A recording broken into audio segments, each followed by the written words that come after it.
TransByDef. This is Christine, and the topic this week is estrogen versus progesterone. Before I talk about the topic, I'm posting on Sunday. If you've noticed with my videos, I've oftentimes been late. The reason for that, when I originally applied, I applied to be a part-time host. And I thought I wouldn't have my kids every week, but I do. I have them pretty much every weeknight now, as long as school's going on. And that doesn't work well for taking the time that it takes to make a video, to send the video up to YouTube and everything else. So I'm moving to Sunday from now on. And I think it'll work a lot better. I think I'll be on time. Because it gives me a little longer in the week.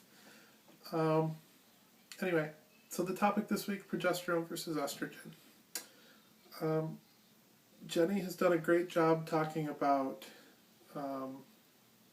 what's out there on the internet as far as information about the effects of progesterone, of estrogen, and the combination of the two. Harley had a wonderful warning about the mood effects of progesterone. And Pamela talked about the potential breast growth that you can get from adding progesterone into the mix. And all of those are great videos to watch. So if you're just catching mine, you're really missing a lot.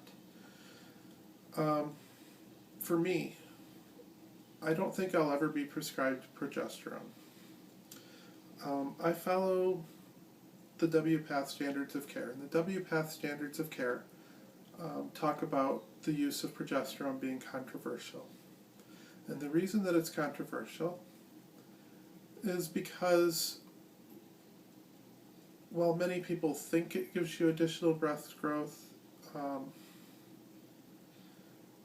and it may, for a time, what it may do is increase the time or the speed of the breast growth. Long term, it probably doesn't increase the overall size. And it doesn't increase the size with a whole slew of health side effects, which in my case are likely to be pretty significant.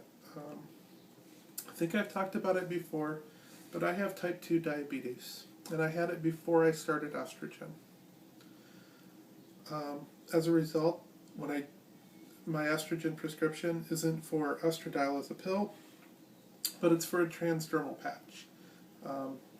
Just a little patch that I wear on my skin, and I change it twice a week.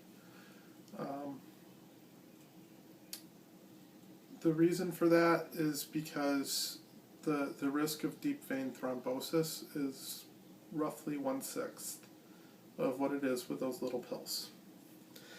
And for me, that's huge.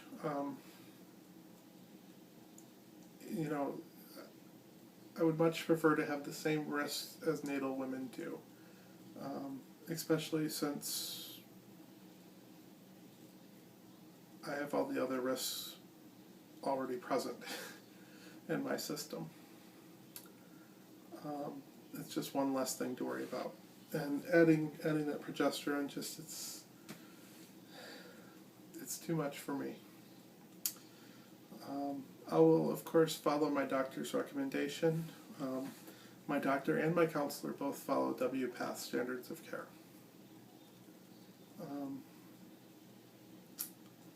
As far as estrogen goes, I have noticed within myself over the last year breast growth, nipple and areola development. I've noticed my skin soften. I've noticed some redistribution of fat. I think that's an ongoing thing. I've noticed a little bit of a loss in libido, much less than I thought it would be. But still welcome. Very welcome. Yeah, everything that you would expect. I saw with no complications that I worried about.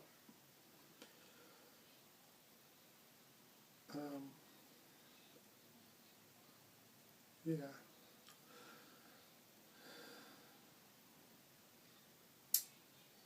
My recommendation for you is just follow your doctor's recommendation. Do what they say. Don't push for progesterone.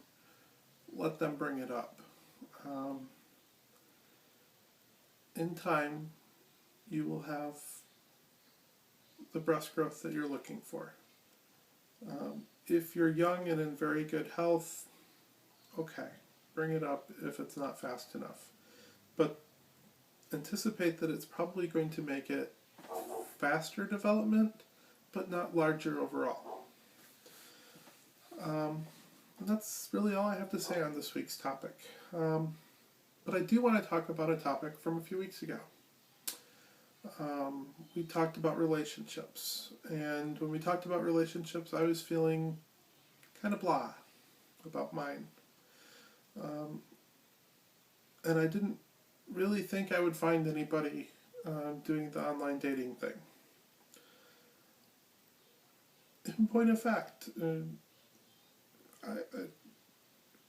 it was a little surprising to me, but I met several really interesting people on the sites that I was on.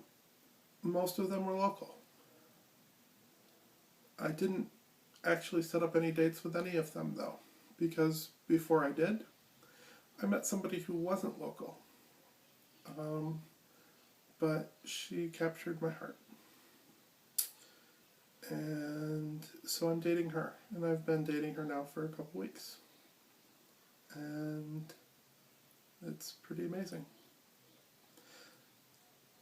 I was shocked that people were both talking to me and interested in me, and that I could find somebody that I could fall for. It's amazing. My pessimism was really far off. And if you're feeling like there's nobody out there for you, that your world's going to fall apart, that everything will go wrong, you're probably wrong. It may not go the way you hope. It may not go perfectly. But there's people out there that are amazing. And for them, gender is a non-issue. For them, they love people, the person that you are. And so if you're a good person with a good heart, you'll find somebody. If you're a horrible person, good luck. But I doubt if you are. So just relax, and it'll be okay. If you're feeling down like I was. Other than that, I guess just have a great week, everybody. And we'll talk to you soon. There should be a couple pictures after this, and since my week's been a little longer, there's going to be a couple more than usual. So I will talk to you next week. Bye.